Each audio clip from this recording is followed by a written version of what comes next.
আসসালামু আলাইকুম ভিউয়ার্স, আজকে আমরা রান্না করতে যাচ্ছি ফিশ গ্রিল। এজন্য আমরা এখানে একটা তেলাপিয়া মাছ নিয়ে নিয়েছি। এখন আমরা এই তেলাপিয়া মাছটাকে আমরা শুধু হলুদ গুঁড়ো দিয়ে মাখিয়ে রেখেছিলাম। এখন এই মাছটাকে আমরা ছুরি দিয়ে কেটে নিব। তো ভিউয়ার্স, আপনি দেখতে পাচ্ছেন আমরা মাছটাকে কেটে নিয়েছি। কেটে নেওয়ার পর এই মাছটাকে এখন আমরা এটা দেখে আপনারা পেটটাও কেটে নিয়েছি, কেটে ভালোভাবে ধুয়ে নিয়েছি। আপনারা চাইলে হলুদটা অপশনাল, আপনি চাইলে হলুদটা দিতেও পারেন, নাও দিতে পারেন, এটা কোনো সমস্যা নেই। এখন আমরা 2 টেবিল চামচ ভিনেগার দিয়ে এই মাছটাকে ভালোভাবে ধুয়ে নিব। 2 টেবিল চামচ ভিনেগার দিয়ে দিচ্ছি। এই ভিনেগারটা দেওয়ার সুবিধা হলো মাছে যে আষ্টে গন্ধটা থাকে, এই ভিনেগারটা দেওয়ার ফলে সেই গন্ধটা আর করে না। ভিনেগার দিয়ে দিচ্ছি। 1.5 টেবিল চামচ পরিমাণ ভিনেগার দিয়ে নিয়েছি, আপনারা চাইলে কম বেশি দিতে পারেন। এখন আমরা এই মাছটা ভালোভাবে ভিনেগার দিয়ে ভিজিয়ে নিব। ভিনেগারটাকে মাছের গায়ে ভালোভাবে মাখিয়ে নিব। ভিনেগার দিয়ে মাছটাকে মাখিয়ে নিয়েছি। এখন এটাকে আমরা 5 থেকে 10 মিনিটের জন্য ম্যারিনেট করে রেখে দিব। তো মাছটাকে আমরা ম্যারিনেটের জন্য রেখে দিয়েছি। এখন আমরা এখানে একটা আলাদা মশলা তৈরি করে দিব মাছটাকে মাখানোর জন্য। এই মশলা তৈরি করতে আমি একে একে দিয়ে দিচ্ছি।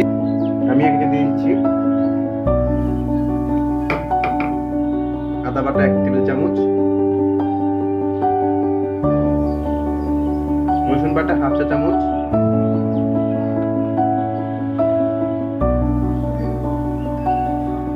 এবার দিয়ে দিচ্ছি টমেটো সস,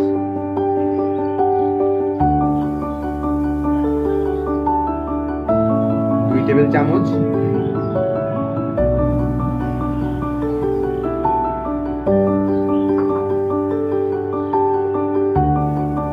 এখন দিয়ে দিচ্ছি সরিষার তেল 1 চা চামচ,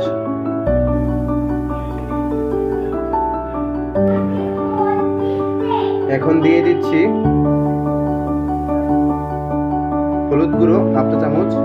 আমি যেহেতু আগে হলুদ একটু দিয়েছি সেজন্য আমি কমিয়ে দিয়েছি, আপনি চাইলে আর একটু বাড়িয়ে দিতে পারেন।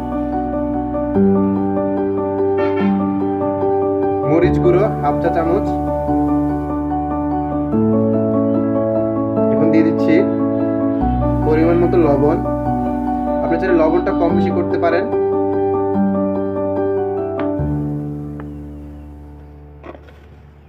এখন দিয়ে দিচ্ছি 1 চা চামচ চিনি। চিনিটা আপনারা কম বেশি দিতে পারেন, আপনি যদি মন না চান তাহলে চিনি তো দরকার নেই।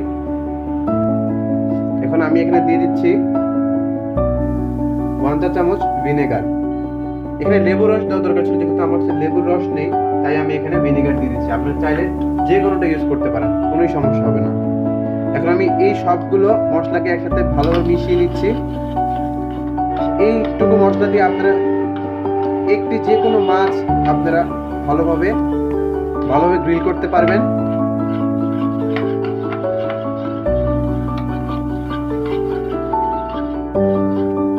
এই পরিমাণ মশলা দিয়ে আপনি যদি এর চেয়ে বেশি মাছ গ্রিল করতে চান তাহলে এর চেয়ে মশলা একই রাখবেন, শুধু পরিমাণগুলো বাড়িয়ে দিলেই হবে। এই পরিমাণ মশলা দিয়ে আপনারা মাঝারি সাইজের একটি মাছ ভালোভাবে ম্যারিনেট করে সেটাকে মাখিয়ে দেন গ্রিল করতে পারবেন। এখন আমরা সেই ভিনেগার দিয়ে মাখিয়ে রাখা মাছটা নিয়েছি, মাছটাকে এখন আমরা ভালোভাবে পানি দিয়ে ধুয়ে নিব। সেই ম্যারিনেট দিয়ে মাখানো মাছটা আমরা এখন নিয়েছি, ভিনেগার দিয়ে মাখানো ওই মাছটাকে আমরা এখন ভালোভাবে ধুয়ে নিব। আমরা যে দেখতে পাচ্ছেন আমরা এখন মাছটাকে ভালোভাবে ধুয়ে নিয়েছি। এখন আমরা যে মশলাটা ম্যারিনেট করে রেখেছিলাম, মাখিয়ে রেখেছিলাম, যে মশলাটা বানিয়েছিলাম সেই মশলাটা মাছের পুরো গায়ে ভালোভাবে মাখিয়ে নিব।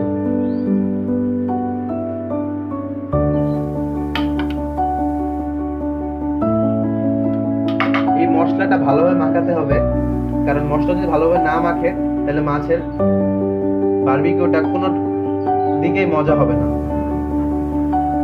আমরা এই যেভাবে কেটে রেখেছিলাম, চিড়ে রেখেছিলাম মাছটাকে, চিড়ার ভিতরে ভালোভাবে মশলাগুলো ঢুকিয়ে দিব।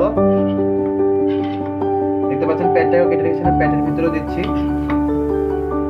মাছের পুরো শরীরে চারপাশে ভালোভাবে এই মশলাটাকে মাখিয়ে নিব।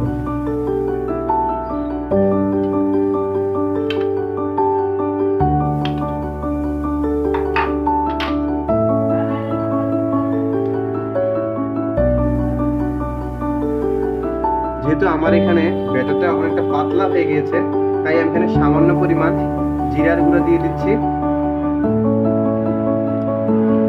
সাথে দিয়ে দিচ্ছি সামান্য পরিমাণ ধনিয়ার গুঁড়ো। আপনারা চাইলে দিতেও পারেন, না চাইলে কোনো সমস্যা নেই। এখন আমরা ওই মশলাটাকে ভালোভাবে মাখিয়ে নিচ্ছি। এই মশলা মাখিয়ে রেখে আমরা এই মাছটাকে 1 ঘন্টার জন্য ম্যারিনেট করে রেখে দিব। নিম্নে 1 ঘন্টা রাখবেন, তা না হলে কিন্তু মাছের ভিতরে মশলাটা ভালোভাবে ঢুকবে না, আর আপনার বারবিকিউটা একটুও টেস্ট হবে না। যদি আপনাদের মশলাটা বেশি রয়ে যায় তাহলে ভুলেও মশলাটা ফেলে দেবেন না। যখন আমরা প্যানে ফিশটা ফ্রাই করব তখন কিন্তু এই মশলাটা খুবই প্রয়োজনীয়, খুবই গুরুত্বপূর্ণ। এই মশলা লাগবেই আমাদের। ওই সময় মশলাটাকে আমরা বাড়তি যে মশলাটা রয়ে যাবে সেটা আমরা ব্যবহার করে ফেলবো। এখন মাছটাকে 1 ঘন্টার জন্য এইভাবে রেখে দিচ্ছি। আর যদি আপনারা বেশি সময় রাখতে চান তাহলে আপনারা রেফ্রিজারেটরে নরমালে রেখে দিতে পারেন। তো ভিউয়ার্স, আমরা ঠিক 1 ঘন্টা পরে মাছটাকে নিয়ে এসেছি। এখন মাছটাকে আমরা প্যানে করে ভাজি করব। তো আমি এটা ভাজি করার জন্য এখন প্যান বসিয়ে দিয়েছি। প্যানটা গরম হলে সয়াবিন অয়েল দিয়ে দিব। এখন আমি প্যানটা হালকা গরম হওয়ার পর এর মধ্যে দিয়ে দিচ্ছি 3 টেবিল চামচ সয়াবিন অয়েল।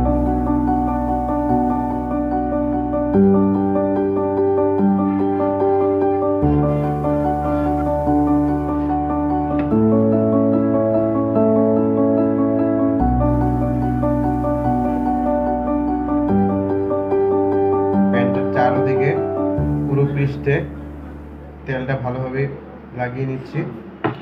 আপনারা চাইলে ব্রাশ দিয়ে তেলটা ব্রাশ করে নিতে পারেন। তেলটা ভালো গরমের পর ভালোভাবে আবার একটু মাছটার আষ্টে পৃষ্ঠে দুপাশেই যে মশলাগুলো রয়েছে মশলাগুলো ভালোভাবে আবার মেখে নিচ্ছি।